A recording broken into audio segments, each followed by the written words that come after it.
ಹಾಂ, ವಿದ್ಯಾರ್ಥಿಗಳೇ, ಮಾಡೋದಾಯ್ತು ಅಂತಂದ್ರೆ ನೀವು ವಿಡಿಯೋ ಆನ್ ಮಾಡಿದ್ರೆ ನಾ ಬಂದು ತಿಳಿಸ್ತೇನೆ.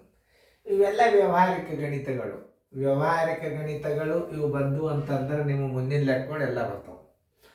ಈಗ ದಶಮಾಂಶ ಗುಣಾಕಾರ, ಭಾಗಾಕಾರ, ಇನ್ನು ದೊಡ್ಡ ದೊಡ್ಡ ಮಸಾಲಾಸ ಮುಂದೆ ಬರ್ತಾವೆ. ಇನ್ನು ಸಣ್ಣ ಸಿಂಪ್ಲಿಫಿಕೇಶನ್ ಬರ್ತಾವೆ. ಈಗ ಲಕ್ಷ ಕೊಟ್ಟು ನೋಡ್ರಿ. ನೀವು ಮಾಡೋದಾತ ವಿಡಿಯೋ ಆನ್ ಮಾಡಿರಿ.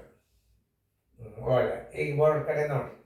ಒಬ್ಬ ಆರೋಗ್ಯವಂತ ಮನುಷ್ಯನ ದೇಹದ ಉಷ್ಣತೆಯು 98.4 ಫ್ಯಾರನ್ಹೀಟ್ ಇರ್ತದೆ. ಒಬ್ಬ ಆರೋಗ್ಯವಂತ ಮನುಷ್ಯನ ಉಷ್ಣತೆ ಎಷ್ಟಿರ್ತದೆ? 98.4 ಫ್ಯಾರನ್ಹೀಟ್ ಇರ್ತದೆ. ಅವನಿಗೆ ಆರೋಗ್ಯ ತೊಂದರೆಯಿಂದ ಅವನ ಉಷ್ಣತೆ 103.2 ಫ್ಯಾರನ್ಹೀಟ್ ಇದ್ದರೆ ಮೊದಲಿನ ಉಷ್ಣತೆಗಿಂತ ಎಷ್ಟು ಹೆಚ್ಚಾಯಿತು? ದೊಡ್ಡದರ ಸಣ್ಣ ಕಳೆದ್ಬಿಡೋದು. ಹೆಚ್ಚಳ ಬರೋಬ್ಬರಿ ನೋಡ್ರಿ. ಹೆಚ್ಚಳ ಬರೋಬ್ಬರಿ ಈಗಿಂದ ಎಷ್ಟದ?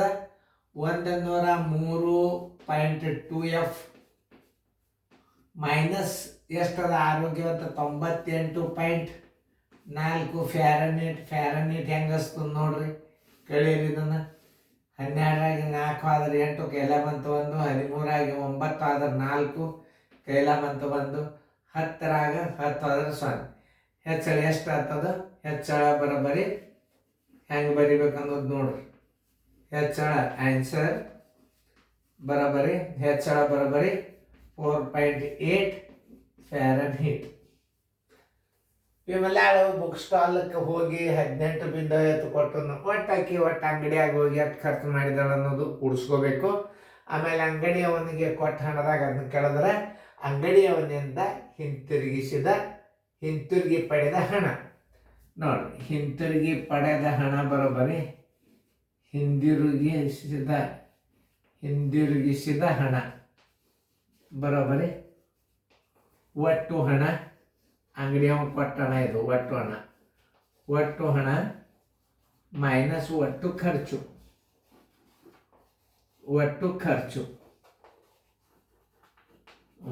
ಈಗ ನೋಡಿ, ಮೊದಲ ಏನು ಮಾಡ್ಕೋಬೇಕು?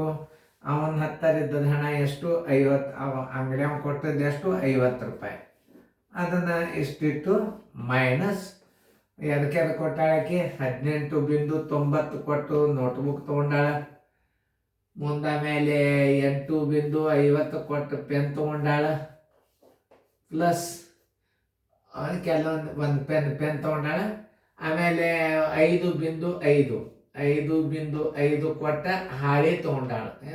ಕೆಲವೊಂದಿಷ್ಟು ಹಾಳಿಗಳನ್ನು ತೊಗೊಂಡಿರ್ಬೇಕು. ಟೋಟಲ್ ಒಳಗೆ 50ರೊಳಗೆ ಏನು ಮಾಡಬೇಕು? ಇದನ್ನು ಟೋಟಲ್ ಕೂಡಿಸಿ ಕಳಿಬೇಕು. 5 5 5ಕ್ಕೆ 5, ಆಮೇಲೆ 0 5 5 1 9 14 ಎಲ್ಲ ಬಂತು 1 6 6 1 8 14 14 1 8 22 ಎಲ್ಲ ಬಂತು 32.50. ಕೌಸ್ ಹಾಕಿದ್ರು ಬರ್ತಾ ಬಿಡು. = 50.00 ಮೈನಸ್ 32.45. 10ರಾಗ 5 ಆದ್ರೆ 5, ಕೈಲ ಬಂತು 1. 10 5 ಆದ್ರೆ 5, ಕೈಲ ಬಂತು 1. 10 3 ಆದ್ರೆ 7, ಕೈಲ ಬಂತು 1. 5 4 ಆದ್ರೆ 1. ಆಕೆ ಹಿಂತಿರುಗಿ ಪಡೆದ ಹಣ ಎಷ್ಟು? ಹಿಂತಿರುಗಿ ಪಡೆದ ಅಂಗಡಿಕಾರರಿಂದ ಹಿಂತಿರುಗಿ ಪಡೆದ ಹಣ ಬರೋಬ್ಬರಿ 17.55 ರೂಪಾಯಿ. ನೋಡಿ ಆನ್ಸರ್ ಕರೆಕ್ಟ್ ಅದೆಲ್ಲ ಚೆಕ್ ಮಾಡಿಕೊಂಡು ನೋಡ್ರಿ. ಇನ್ನೊಂದ್ಸಲ ಕೂಡ್ಸ್ರಿ. ಯಾಕಂತಂದ್ರೆ